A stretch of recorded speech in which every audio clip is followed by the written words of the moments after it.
Ambassador Satyendra Kumar Lamba, Ms. Madhuri Sondhi, distinguished ladies and gentlemen. It gives me great pleasure to welcome you all to Sapru House this afternoon. I'm particularly delighted that this occasion is the release of the book Rising India, Friends and Foes, which consists of essays in honor of Professor M.L. Sondhi. Professor Sondhi resigned from the Indian Foreign Service after a brief stint of 6 years, but his interest in international relations not only continued, but deepened and flourished till his sudden demise in 2003. As a professor in the School of International Studies, Jawaharlal Nehru University, he taught several batches of the Indian Foreign Service officers. He is held in high esteem by me and my colleagues in the Indian Foreign Service. I also welcome the convener of Professor M.L. Sondhi Memorial Committee, Ms. Madhuri Santanam Sondhi, who stood by Professor Sondhi as a friend, philosopher, and guide. Indian Council of World Affairs, set up in 1943 as a premier institution specializing in international affairs, is happy to collaborate with Professor M.L. Sondhi Memorial Committee in the organization of this event. We believe that the essays included in the volume are by some of the world's best minds in international relations and strategic affairs. And apart from reflecting on the worldview of Professor M.L. Sondhi, they provide excellent analysis of the present-day geopolitical environment in Asia and its implication for India. Distinguished ladies and gentlemen, among you we have many admirers of Professor Sondhi and many who were his close friends and colleagues. I hope you will understand if I cannot welcome you all by name. But let me extend a warm welcome to the chief guest, Ambassador Satyendra Kumar Lamba, who has served with distinction in many important capitals of the world, and unlike Professor Sondhi, has been a practitioner of diplomacy. Ambassador Lamba, who is the special envoy in the Prime Minister's office, has kindly agreed to deliver the keynote address. My special welcome also to Editor-in-Chief of the Asian Age, Mr. M.J. Akbar, who himself does not need any introduction, but I request him to come to the podium and make the introduction. Thank you. Mr. Ashok Kumar and my good friends Sati and Madhuri, I speak today also in behalf of the institution that, to say we have set it up would be a complete exaggeration because it has only been set up by Madhuri. The rest of us are name lenders.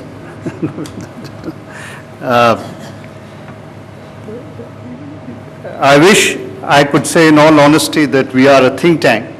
We are not quite there. Perhaps we are just a think rifle as yet, but with a sharp and unerring eye for the main objective. And I think with time and with the effort of all of us here, it will grow into what we intended to grow, a think tank worthy of Mr. Sondhi's imagination, the breadth of his interests, as well as his, I think, the most important part of his thinking, which was an ability to see the world in strategic terms rather than merely tactical terms. When I think of Mr. Sondhi, I didn't know him for too long, but I did get to know him very well towards the last few years of his life, and which is why perhaps his departure was, one felt that much more of a shock. But somehow it's difficult to think of him in the past. I don't quite know why. He always seems so extremely contemporary, as if with every new crisis, every new challenge, he would come bounding up the stairs or drag you off to the imperial coffee shop and immediately work out a new strategic map of the world. I must confess, of course, that he did all the mapping, but I merely held the compass. That was in fact, the more sensible way, in any case, of doing it. It is perfectly appropriate and apposite that we gather here in this hall. I just learned from Mr. Lamba that he was a tutor here after he resigned, and among his first students was Mr. Lamba. So many generations of the service have had the benefit of his interaction, of his wisdom, of his thinking. He always had what one would call a slightly angular approach to world events, concentrating as he did on Israel, Taiwan, and Iran, as eclectic and esoteric a combination of nations as you might wish.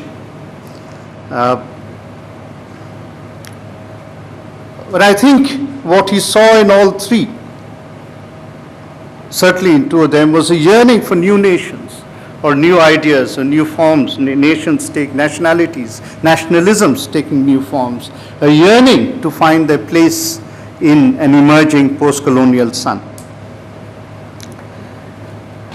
I wonder, since I see him as a contemporary and since Iran is so much in our thoughts at this particular moment, I almost imagine him coming up for another discussion on what is going on. And I very often wonder what his take on the situation today would have been. I mean, governments in Delhi have gone for all sorts of reasons. Those with memory will know that they've gone because two constables were found loitering somewhere, and a Jain Commission. Nobody knows what the Jain Commission is now, but certainly one government succumbed to its intricacies. We are in a very hallowed moment in our history, because this is the first time in our history that a government is teetering or tottering because of the foreign affair, because of foreign affairs. To that extent, actually, it is probably a far more serious and a far more interesting reason than has been given before. It is, after all, an important and serious issue that we are discussing. Of course, the difference between teeter and totter will be known in Calcutta. But in the meantime, I wonder what Sondhi Saab would have said to two issues. One, since when did diplomacy turn from a patient art into an impatient one? Well, here is an example of the patient art, because Sati has been showing the most remarkable patience with Pakistan over the last 3 or 4 years. But suddenly over this issue, one of the key questions that has risen is the hurry with which a decision is being forced through, irrespective of its merits, irrespective of its other facts. What completely baffles me is why a decision that is certainly going to affect this nation for 40, 50 years, in one way or the other, should not be given 6 months, 8 months, 10 months for the debate to be carried through. I challenge most people to know what the intricacies of the debate are at the moment. Nobody quite knows, because it's not an easy matter. And if our future is going to become affected by it, I think it's only right in a democracy. In a democracy, I really have no right to say I am right, but I do have a right to say that I need to be heard. And that is, I think, gradually becoming an issue of concern. And the second, of course, I think, I dare say, he would not have resisted asking a very simple question, that why in a bilateral agreement, Iran, one of his nations, as it were, is mentioned 18 times and nuclear energy is only mentioned 11. Within the angular questions such as this, I think another debate is going to take place. It should. I do know that if he had been here, he, irrespective of who was in power and who wasn't in power, and frankly, he never cared for power in any case. If he had, he would have been far more powerful, shall we say. He would have been one of the leading lights in print, but more important, I think, in his extraordinarily influential way, his ability to change or to alter or to seed opinion among those within the ruling establishment who still have time for that strange thing called thinking. Thank you very much, Badri, and of course, this book speaks very much for itself, for his friends, and for all those who have every legitimate reason for nothing but total admiration for his memory. Thank you.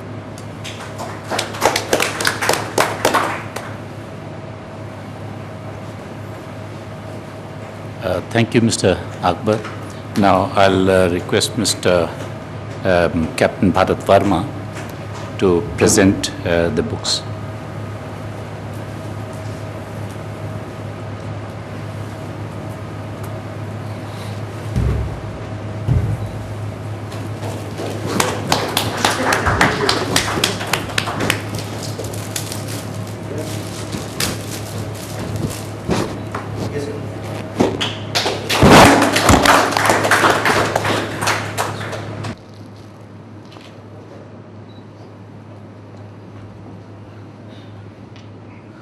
Thought differently from the conventional views, with the firm conviction that going beyond the stereotypes and fixed dogmas would do India a lot of good.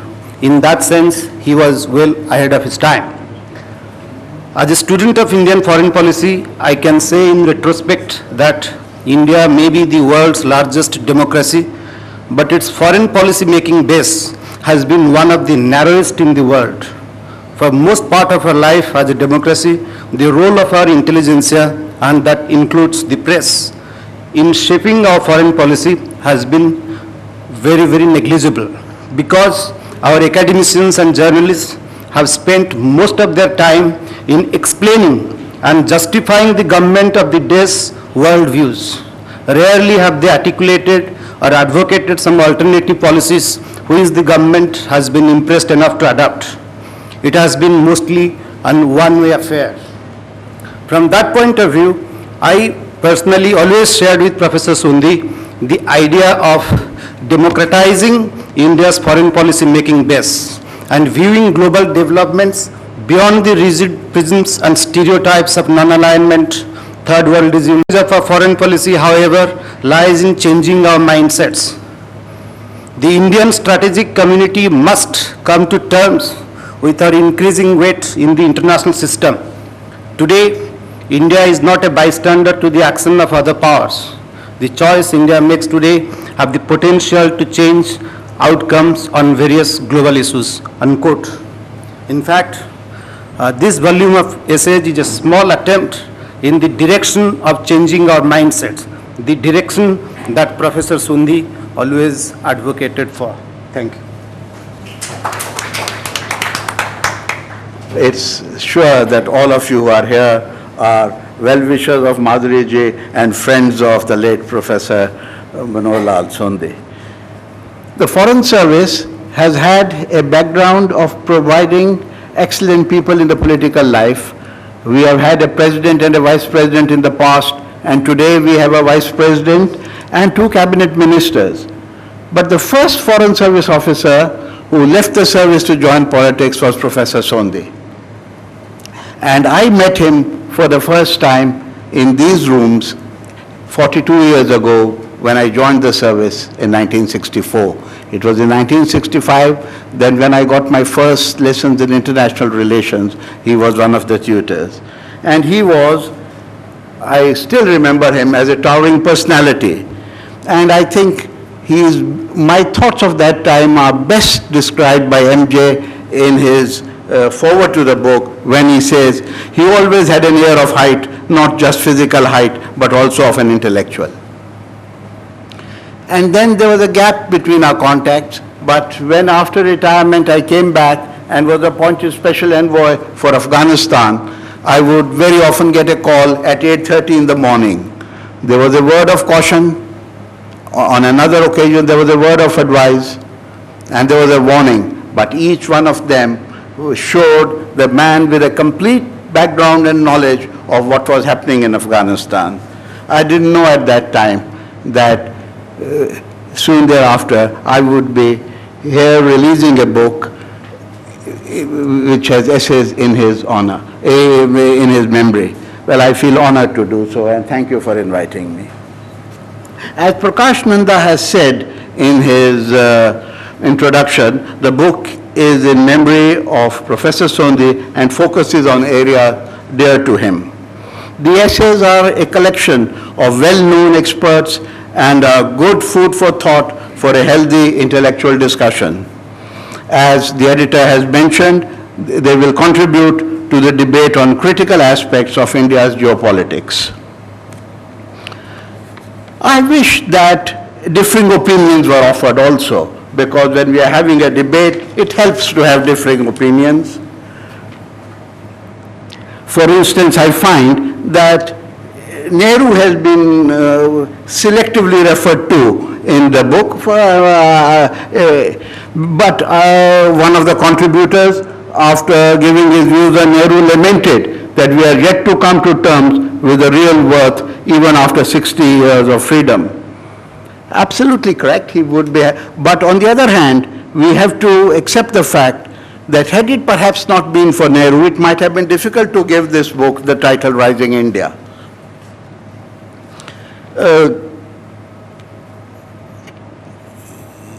I am glad about the debate in the book on different aspects. For instance, Professor Panikkar has at one time been described as intellectually supple and he's been criticized. And in another essay, he has been described as a visionary.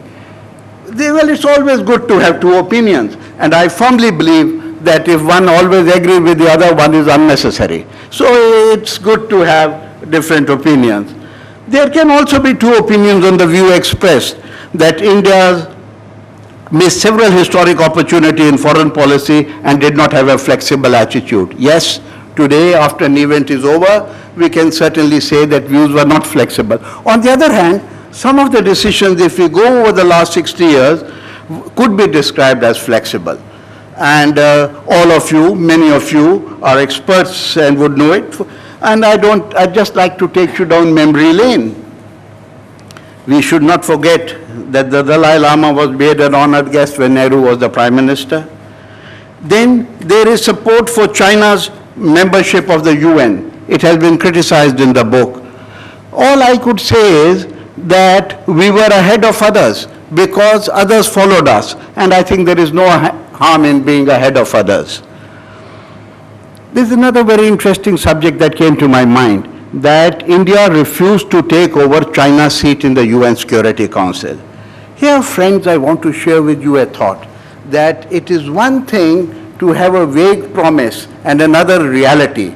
And during the course of my years in service, I seem to have read some papers when Nehru gave serious thought to this subject.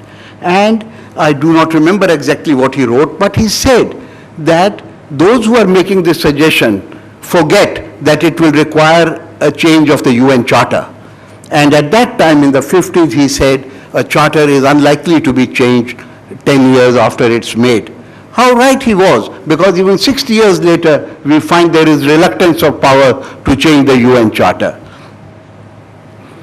Again, let us look at the unification, India's recognition of the German Democratic Republic. The day we recognized them in about 72 or 73, we issued a statement that we will hope that one day there'll be unification of Germany. And I'm referring this that I was ambassador in unified Germany, and the Germans remembered that approach of ours, that even at that time we were amongst the few countries who stood for unification. There are several other decisions taken under different prime ministers, like the recognition of Israel, India's role in post-Taliban Afghanistan, transformation of relations with USA, Indo-Russian relations seamlessly moving from Indo-Soviet to Indo-Russian relation, India's role, though limited in Central Asia, and I think the deftness and flexibility of handling the post-nuclear tests in 1998. Now, I would come to share with you some thoughts of India's trends in our policy based on what I have learned from the book and other. But before that, I would like to mention to you some trends in post-Cold War world. And I'll briefly mention that. The US remains the foremost political, military and economic power, yet it has been hobbled by its misadventure in Iraq. And secondly, there's a divide between Islam and the West. Thirdly, China is rising militarily and economically, yet it is not so powerful to be called a superpower. Its rise will continue for a while, but it's not yet clear whether it will be able to resolve the tensions between an open economy and a closed society. China's rise as a military power is causing anxiety amongst its neighbors. And we have to see whether the rise will be benign. It's an open question. The resurgence of Russia is important. Japan wants to become a normal country. By be normal, I mean that, it has had a difficult past. Southeast Asian countries are worried about China. They would like to diversify their ties. The East Asia Summit is a device aimed at bringing China, India, Japan on the same forum. West Asia and the Persian Gulf remain unstable. Iraq, Palestine, and Lebanon issues remain a source of global instability. The Persian Gulf remains highly militarized. The breakup of Iraq can fuel instability in the entire region. Central Asia, some countries like Kazakhstan, Turkmenistan, and Tajikistan are enjoying the fruits of peace, but it remains a theater of great power game. The Shanghai Cooperation Organization is growing rapidly. The European Union is still grappling with the issues thrown up by the huge expansion.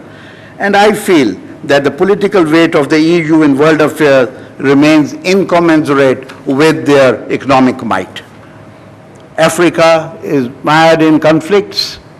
China and others are trying to take advantage of by trying to make investments there. Latin America is showing signs of resurgence. Socialist ideologies are resurfacing. Many countries are directly challenging the USA, and some like Brazil, Mexico, and Venezuela are showing good economic growth and desire to develop ties with countries like ours and China. Where do we stand in all this? High economic growth, which is a direct result of the economic reforms launched 15 years ago. We have been able to take advantage of the opportunities presented by globalization, or as a fallout of the new economic scenario. Our trade has crossed $300 billion. Last year we attracted investments, direct foreign investment of nearly $20 billion. Nearly 200 million Indians have phones today. Vast sums of money are being spent on socio-economic programs to improve infrastructure, employment, education, and health facilities. A new India is on the make, but at the same time, till it is all-inclusive, it creates problems. But I wanted to give you this background so that I could share with you some trends in our foreign policy. The first one is that the economic reform and Pokhran II have transformed India's policies. Both have brought respect and new opportunities. We are diversifying our foreign policy, yet, as MJ mentioned, there are signs that domestic consensus on foreign policy is under strain. The relationship with the United States is being transformed, and we hope in due course India will see the end of technology denials and nuclear apartheid. We have taken regional cooperation seriously.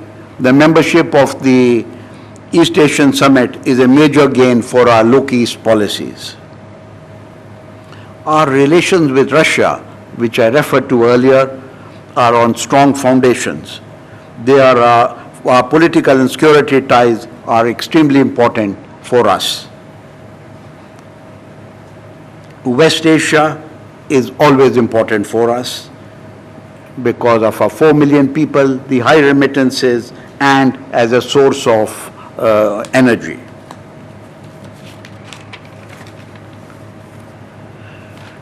Energy security, I'll come a little later, but I would like to say that as regards the unstable situation in our neighborhood, we are surrounded by countries which are in a very difficult situation, and it obviously has an effect on us. India's neighborhood policy has got linked with the security situation and the surroundings. We are trying to play a responsible role in promoting stability in South Asian region, and both through bilateral and regional cooperation channels. I was just discussing with some of you before this that today we are having the Indo-Pakistan cricket final, but it's in a new atmosphere after what had happened in the Lahore test where India and Pakistan played. There is, yes, a very healthy rivalry, but it is not a question of what used to be in the past. I think there are changes taking place, slowly and gradually. But that brings us to our being a victim of terrorism, much of it externally sponsored. And we have to work towards forging international cooperation to combat it. We are an active participant in different forums dealing with trade and development. The Doha round is on. Climate change, which is extremely important. Maritime security, about which there is a very good essay in this book. Disarmament and human rights. And of course, the diaspora. I think India has never had it so good. And it is for us to ensure that our growth becomes sustainable, its benefits accrue to the poorest section of our people. We have to focus more on socio-economic developments, and we will have to play an important role in regional peace and security. Today, I think we have the will to do it as well as the means. And that takes me to what was close to Professor Sondhi's mind, strategic thinking. I think that is a very important aspect, and there is need to broaden the concept of security thinking. It is particularly relevant for a country like India. We are the 7th largest in the world with a land boundary of 15,200 kilometers, 600 island territories, a coastline of 7,500, and except for Haryana and Madhya Pradesh and some union territories, all our states have one or more land or maritime border which has to be safeguarded. So strategic thinking becomes important not only for those of us who come and meet in places like Sapru House, but also for a common man.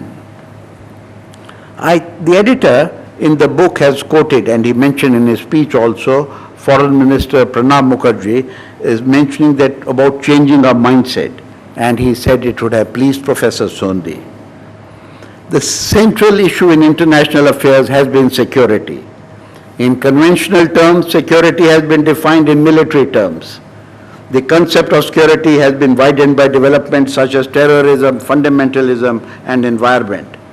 My purpose here today, in the next few minutes, is not to go into the details, but to suggest that in addition to normal concept, we must give attention to two aspects of security, that is soft power and economic security. I will first deal briefly with soft power. The harnessing and utilization of our soft power is an important element of national security. Joseph Nye, as many of you know, coined the term soft power, and he defined it thus: hard power is the ability to coerce, and it grows out of countries' military and economic might. Soft power, he says, arises from the attractiveness of the country's culture, political ideas and policies. I think New York this week is an ideal example where Indian soft power is visible, reflecting the rapid advances in areas of entertainment, cuisine, fashion and media. I was in Washington last week, and I am referring to the functions being held in New York, which are promoted both by government and the private sector to project India in its various cultural aspects. It is important that we are able to project our foundational strengths, our democratic and secular fabric, our rich and diverse cultural heritage, our ability to forge a strong national identity in spite of being multilingual, multi-ethnic and multi-religious. Cultural diplomacy strengthens the strategic foreign policy objectives. It reaches subtly beyond the formal structures of the government to the larger public opinion. According to an article which appeared in Newsweek about a year ago, China will be spending $10 billion by 2010 to set up 100 cultural centers to be named after Confucius. Russia today operates 80 cultural centers, including 5 in India, and this is despite reduction in their budgets. France is giving renewed importance to its network across the world of Alliance Francaise, and Germany, the Goethe Institutes all over are being strengthened. In India, that's the only country where they are given a different name. We know them here as Max Weller Bhavans. The ICCR runs about 20 cultural centers and supports 24 chairs of Indian studies, but you will observe that in comparison we will have to do much more. In addition to cultural diplomacy, effective use has to be made of education, healthcare and diaspora. We have 226 universities, I am told 428 engineering colleges and more than 100 medical colleges. But the number of foreign students in India is not more than 10,000.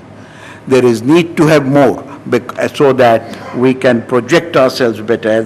Similarly, as healthcare costs continue to skyrocket, India becomes attractive as an outsourcing for medical services. And I don't have to tell you about the role of the diaspora, because it provides a soft power that is already leading to a constructive enhancement of our relations with host countries. Soft power is not enough on its own, but it supplements strategic interests through a reservoir of goodwill across the world and creation of a positive image. And finally, I come to economic security.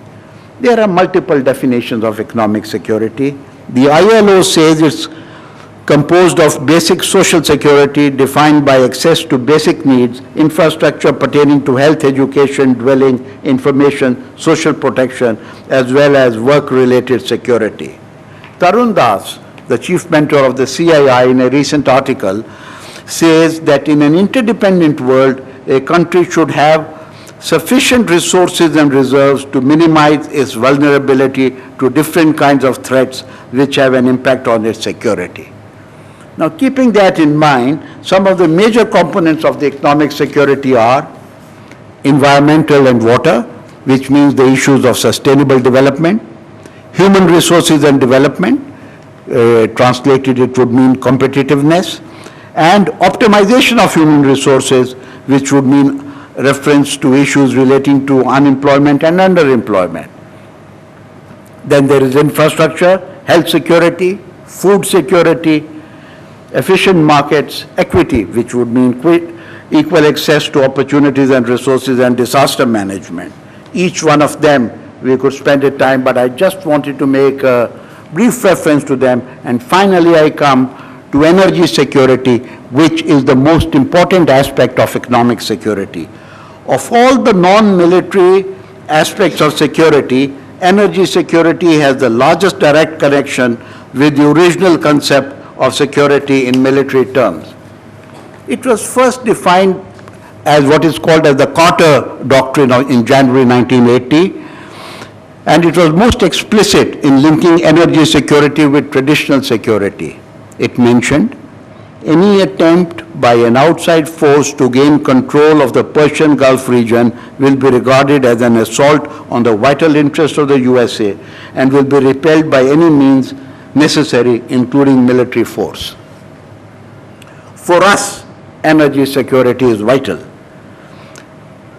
Our hydrocarbon vision 2025 mentions that the demand for oil will increase from 113 MMTA, that is million metric tons per annum, to 365 by 2025. And the demand for gas will increase from 150 million cubic meters per day to 400 million cubic meters per day in the same period.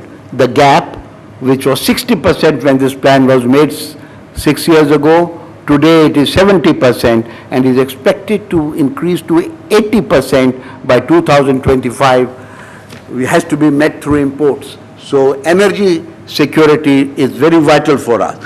Besides, there are some new factors which have come in. There is the high economic growth, which requires more energy resources, high energy prices, fear of depletion of existing resources, and global warming. Maritime security, on which I have mentioned as an essay by the former naval chief in this book, becomes very significant. Taken together, economic security, I think it is important to focus on the core philosophy of economic security revolving around three main aspects: resources security, institutional security, and strategic security. These three overarching areas provide the central structure of national economic security policy. It is my hope that publications like Rising India will help to coordinate and promote studies relating to national security and strategy. Our objective should be to maximize our strategic space. I think these words would have pleased Professor Sondhi. Thank you.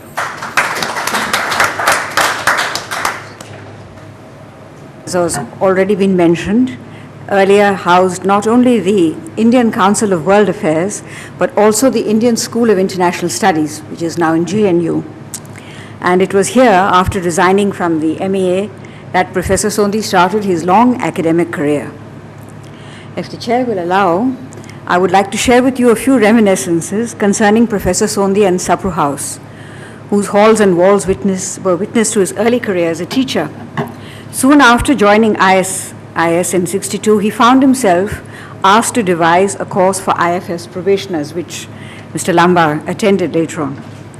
Earlier, probationers used to be sent abroad for a year to Oxford or Cambridge, but the rules changed after some years, and now Professor Sondhi, who had resigned from the IFS after 6 years' service, was given the task of educating its cadre to some extent. At least jokingly, he would sometimes suggest to these students that they should resign from the bureaucracy and do something else. I know of at least one of his erstwhile students who left the Foreign Service for politics, Mani Shankar Iyer, but I can't confidently say what inspired him to do so. In those days, Sapru House, with its two institutions, was perhaps the only Delhi think tank on foreign affairs, though the word hadn't yet been invented. So there were a lot of foreign visitors who came here. I remember Huntington and Brzezinski, both of them then young scholars themselves, visiting Sapru House in '62 while researching their book on unity and conflict in the USSR. Later came Henry Kissinger, prior to the American breakthrough with China, our own Krishna Menon, countless others. One of the most outstanding events of those days was the National Seminar on Nuclear Weapons and Foreign Policy, which ML organized in 1966. He was a young man when he began to teach, under 30 years of age, and his students were not much younger. Professor Pant is here, who's now Dean of the Indian School of International Studies. Is he here? Oh, he was, yeah, okay, so he will remember. Now, in those days, he had a Mercedes car. That was the link between his life as a diplomat and his new academic vocation. And he enjoyed piling his students into it and driving them off to the Qutub Minar for a class, or taking foreign visitors along with the students to Moti Mahal in Daryaganj for a dinner seminar. How easy it was to drive around Delhi in those days. At some stage, ISI shifted to its own premises, a street away at Ferozshah Road, next door to the rear entrance of the National School of Drama. This turned out to be most propitious one afternoon when Professor Sondhi had invited, I think perhaps the Yugoslav ambassador, to give a talk in the afternoon. He suddenly found that hardly any students had turned up. So he darted downstairs and found some drama students with their makeup still on, relaxing outside during the lunch interval. And he read them a lecture on how India's honor was at stake, and they had to do something about it and rally round. So they must come and provide an audience for the ambassador. So the boys and girls obligingly came up and sat through the talk, of which they understood nothing. However, the ambassador was very happy, and he leaned over to ML during the proceedings and said, "What good-looking and well-dressed students you have in India." One of the happiest memories of Sapru House dates from 1967, when he decided to stand for election. Several students did door-to-door campaigning for him, and after his win, they arranged a meeting in the lawns below to congratulate him with speeches and shawl, etc. Anyone who has fought an election, or anyone who has watched West Wing, will know that a special camaraderie develops amongst campaigners and candidate, and that is a bond that is cherished for life. Well, back to my basic task. On behalf of the Professor M.L. Sondhi Memorial Committee, I would like to convey my appreciation, first of all, to Mr. Ashok Kumar, Acting Director General of the Indian Council of World Affairs, for having unreservedly agreed to co-host this function and for presiding over it this evening. Thank you very much indeed.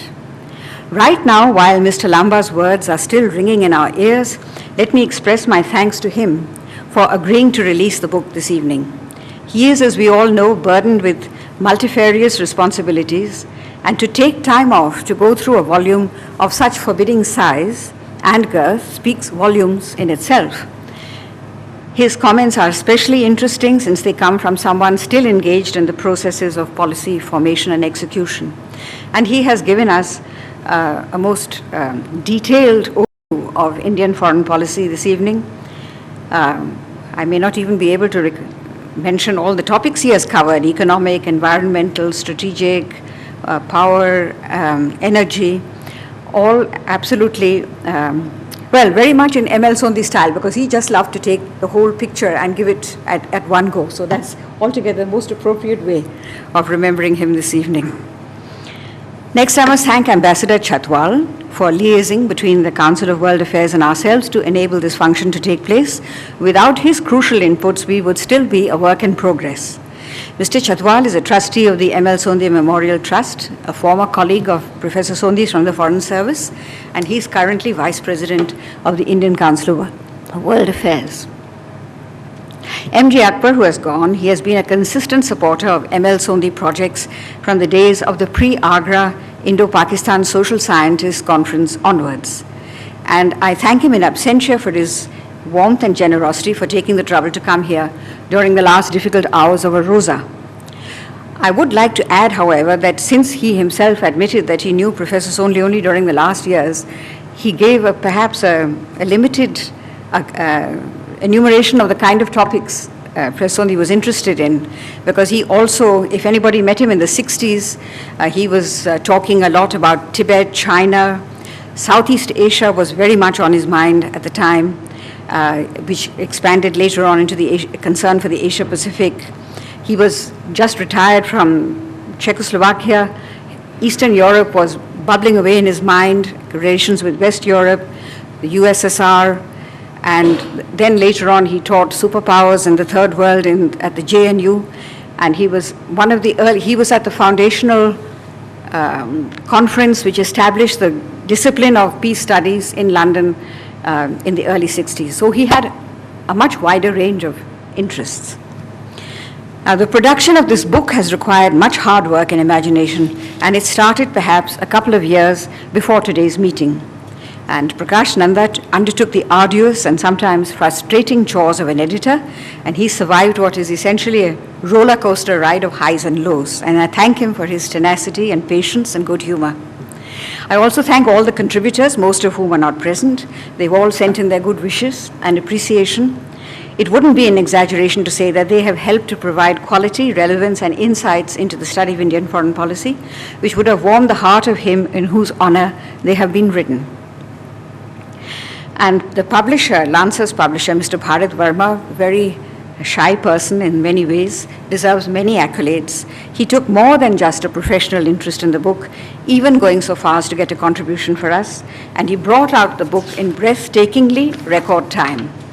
And I must let you into a trade secret. The cover of the book, which many have appreciated, is his own design and conception. All the more remarkable since he's not a professional designer, but a military man, a former military man. And since I don't think he designs all the covers of his books, am I right? This undoubtedly is something special, and nothing could better symbolize the quality and keenness of his interest and participation.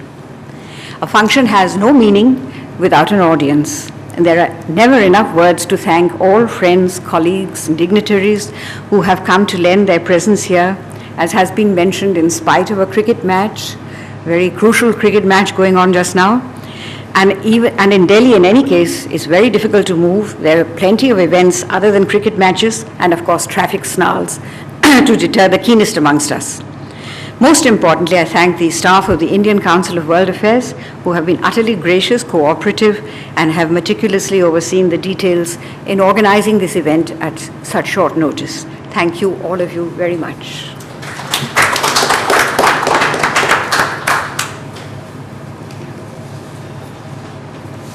So that concludes today's program.